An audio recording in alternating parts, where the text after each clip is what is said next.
अवधूत चिंतन श्री गुरुदेव दत्त श्री स्वामी समर्थ मैत्रीण स्वामी महाराज तुमच्या सर्व चांगल्या इच्छा पूर्ण करो हीच त्यांच्या चरणी प्रार्थना। यंदा 20 मार्च 2024 रोजी आहे आमलकी एकादशी। आमलकी एकादशी केल्याने मोक्ष धन ऐश्वर्य प्राप्त होते।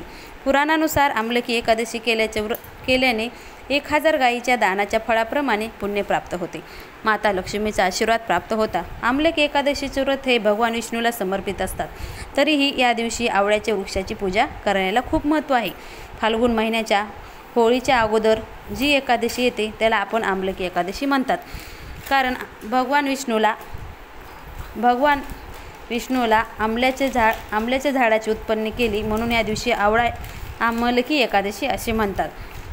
भगवान विष्णूसोबतच आवळ्याच्या वृक्षाची पूजा करायलाही खूप महत्त्व आहे।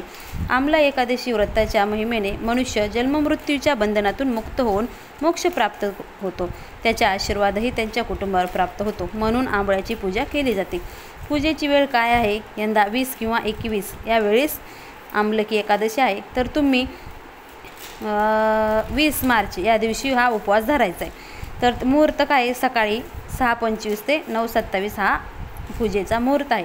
आमलकी एकादशीला आवळ्याचे महत्त्व आहे। तर आवळा हा धर्मातच नाही तर आयुर्वेदातही महत्त्वाचा मानला जातो। असे मानलं जातं की आवळ्याची उत्पत्ती भगवान विष्णूने केली आहे। या झाडाची पूजा केल्याने भगवान श्रीहरी आणि माता लक्ष्मीची कृपा आपल्यावर प्राप्त होते।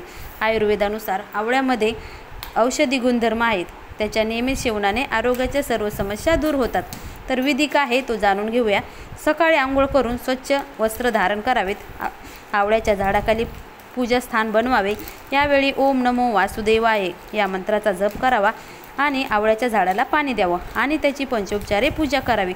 नंतर मातीच्या दिव्यात तुपाचा दिवा लावावा आणि आमलकी एकादशीचा पाठ करावा। पाठ करून झाल्यानंतर भगवान विष्णूची आपल्याला आरती करून घ्यायची। नंतर भगवान विष्णूसोबत आवळ्या वृक्षाचा सण आहे म्हणून याला आपण आमला एकादशी म्हणतात। आमलकी एकादशीचे व्रत हे सुखी वैवाहिक जीवन, मोक्षप्राप्ती आणि दुर्गुणापासून मुक्ती यासाठी केलं जातं। शिवाय या दिवशी आवळ्याच्या झाडाखाली अन्नदान करण्याचीही परंपरा आहे। आमलकी एकादशी दिवशी आवळ्याच्या झाडाखाली भोग बनवण्याला विशेष महत्त्व आहे।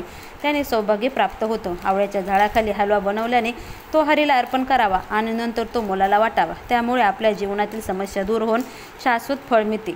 तसेच या दिवशी पुष्यक नक्षत्र आहे ते दर महिन्याला तर येतच पण पुष्यक नक्षत्रात झालेली कामे फळदायी ठरू शकतात। खरेदी, गुंतवणूक, मोठ्या खरेदीसाठी, व्यावहारिक कामासाठी जी मोठी माणसं आहेत ते या नक्षत्राची वाट पाहत असतात। पुष्यक नक्षत्रात सोने चांदी खरेदी केल्याने देवीची कृपा आपल्या कुटुंबावर वर्षभर राहते। तशीच लक्ष्मीची कृपा भरभराटही टिकून राहते। या दिवशी पुष्यक नक्षत्र आणि आमलकी एकादशी हे दोन्ही दिवस पुण्य नक्षत्राचे साक्षीदार आहेत। यामध्ये घराची खरेदी, मुंज, नवीन व्यवसाय सुरू केल्याने अनेक पटीने यश मिळते। पुष्यक नक्षत्रात नवीन कामाची सुरुवात शुभ मानले जाते। शिवाय शास्त्रानुसार हे नक्षत्र शाश्वत असल्याने ह्या नक्षत्रात खरेदी केलेली कोणतीही वस्तू ही शुभदायक किंवा फलदायक ठरू शकते। हा योग धार्मिक कार्यासाठी शुभ मानला जातो परंतु या नक्षत्रात विवाह हे अशुभ मानले जातात किंवा विवाह या नक्षत्रात करीत नाहीत। परंतु सोने चांदी, वाहन खरेदी ह्यासाठी हे नक्षत्र खूपच शुभ मानले जाते। या नक्षत्रात शिक्षण सुरू केल्याने मुलाची प्रगतीही चांगली होते। तर शुभ कार्य काय करावं? या दिवशी सकाळी उठून सूर्याला अर्घ्य द्यावे आणि सूर्याला ओम भास्कराय विघ्ने दिवाकराय धीमहि तन्नो दन्ति प्रचोदयात हा सूर्याचा मंत्र म्हणावा। ज्याला मंत्र म्हणता येत नाही त्याने सूर्याची 9 किंवा 11 नावे घेतली तरीही चालतील। तसेच मंदिरात जाऊन आपल्याला महालक्ष्मी आणि श्रीहरीची पूजा करावी। पूजा करताना श्रीहरीला केशरयुक्त दुधाने आपल्याला अभिषेक करायचा आहे। अभिषेक केल्यानंतर ओम भगवते वासुदेवाय या मंत्राचा आपल्याला अभिषेक करताना जप करायचा आहे। तसेच भगवान विष्णूला केळी अर्पण करायची।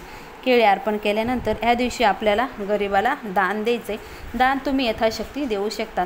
संध्याकाळी आपल्याला तुळशीला दिवा लावायचा आहे पण तुळशीला या दिवशी स्पर्श करायचा नाही कारण माता लक्ष्मीची कृपा आपल्यावर राहावी। त्यामुळे तुम्ही दररोज तुळशीला दिवा हा अवश्य लावा आणि भगवान विष्णू व लक्ष्मीची कृपा आपल्या कुटुंबावर प्राप्त करा।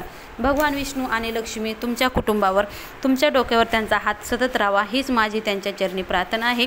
तसेच स्वामी समर्थ ही तुमच्या सर्व इच्छा पूर्ण करतील ही माझी स्वामी चरणी प्रार्थना। श्री स्वामी समर्थ, श्री गुरुदेव दत्त।